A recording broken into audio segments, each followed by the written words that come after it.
Hai wapenzi, I hope mko poa. Karibuni sana Mapishi Raha, na leo jikoni kwetu nitakwenda kufundisha jinsi ya kupika ndizi nzuri sana za nyama. Haya, hapo hiyo ni ndizi yetu. Nimetumia ndizi malindi ambayo nimemenya vizuri. Hakikisha umemenya vizuri ndizi yako na umeiosha, then utaiweka kwenye sufuria kama hapa ambavyo nakuonyesha kwenye screen yako. Na pia nilikuwa nimeshachemsha nyama yangu, nimeiandaa.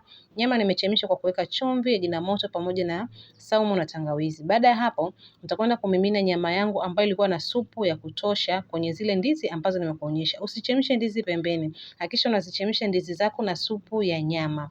Kwa mimi niliweka nyama yangu ilikuwa ni ya kutosha pamoja na supu ya kutosha. Kwa hiyo ndizi zako utazichemsha kwa kutumia ile supu ya nyama. Please jamani, usiweke maji wakati wa kupika ndizi zetu. Tutazipika bila maji, tutatumia tu supu ya nyama. Kama ambavyo unaona supu yetu ilikuwa ni nzuri kabisa. Baada ya hapo utawasha jiko lako, utaacha ichemke kwa dakika 5 mpaka dakika 7. Unaona ndizi yetu hiyo imechemka kwa dakika 5 mpaka dakika 7. Na kumbuka nimesema nimetumia ndizi malindi. Whatever unaweza kutumia ndizi yote ambayo unapendelea kula.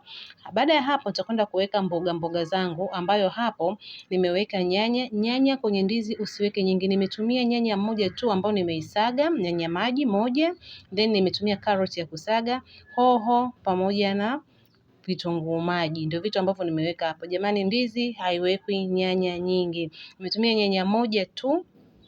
Then nimeweka carrot ya kusaga, alafu hoho pamoja na kitunguu. Utakoroga vizuri mchanganyiko wako na utaacha uchemke kwa dakika kadhaa.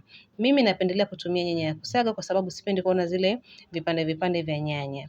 Haya, baada ya hapo utakwenda sasa kuongeza viungo vyako kwa ajili ya ladha ambao utapenda kwenye chakula chako. Nimetumia kile cubes ile ambayo inaleta ladha ya supu. Tena nimetumia binzari, nimetumia chicken masala pamoja na ajinomoto. Then utakwenda kuonja chumvi yako. Na kama haijatosha utaangalia kiasi ambacho wewe utabalance mpaka chumvi itakapokuwa sawa. Na baada ya hapo utaacha huo mchanganyiko wako uchemke kwa dakika 2 mpaka 3 ikiwa imechemka vizuri kabisa. Acha ichemke kidogo, then tutakwenda kuongeza nazi. Mimi nimetumia nazi pakiti 2 kwenye huu mchanganyiko wangu ambao nimepika hii ndizi nyama yetu. Hakikisha unaposema unapika ndizi nyama iwe ndizi nyama kweli kama ambavyo nakuonyesha hapo. Unaona mchuzi wangu jamani, hatujaweza manyanya, haina nyanya nyingi. Kwa hiyo unapika ndizi simple na inakuwa tamu. Kwa hiyo baada ya hapo nikaongeza nazi kama ambavyo nimekuonyesha hapo, na koroga nazi yangu ichanganyike vizuri, na nilitumia pakiti 2 za nazi. Kwa hiyo utakoroga, then hakikisha unaikoroga vizuri mpaka pale itakapoanza kuchemka nazi yako ili isikatike. Then baada ya hapo utakwenda kuacha ichemke mpaka nazi yako itakapoiva na ndizi yetu itakuwa tayari. Kwa hapo unaona jinsi ambavyo inaanza kuchemka taratibu. Itachemka vizuri. Then ikishachemka utakwenda sasa kuona inaanza kuwa na rojo nzito. Jamani, nafikiri mnaiona hapo sijaweka mafuta, hatutumii mafuta aina yoyote. Hiyo ni supu ya nyama. Kwa hiyo ukitaka kufanikiwa kupata ndizi nzuri na tamu za nyama, hakikisha usichemshe ndizi zako na maji wala usichanganye maji ya aina yoyote. Tunatumia ile supu ambayo tumechemshia nyama yetu. Unaweza kupika kwa nyama yoyote, unaweza kupika. Kuna wengine wanapenda kula na utumbo, lakini hapo tumetumia supu ya nyama ndio ambayo inapika ndizi yetu mwanzo mwisho, na tumeongeza nazi yetu. Na hapo kama unavyoona, baada ya ndizi yetu kuwa sasa imeiva na ile nazi imeiva vizuri, rojo limekuwa ni zito kabisa.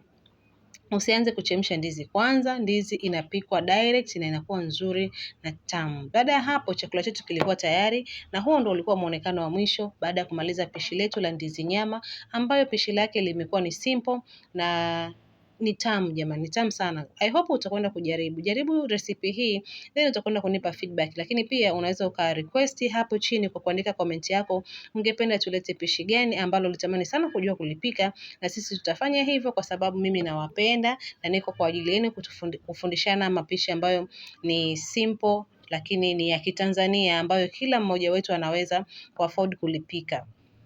Kwa hiyo unaweza ukaacha comment yako hapo pia, na usisahau kusubscribe kwenye channel yetu.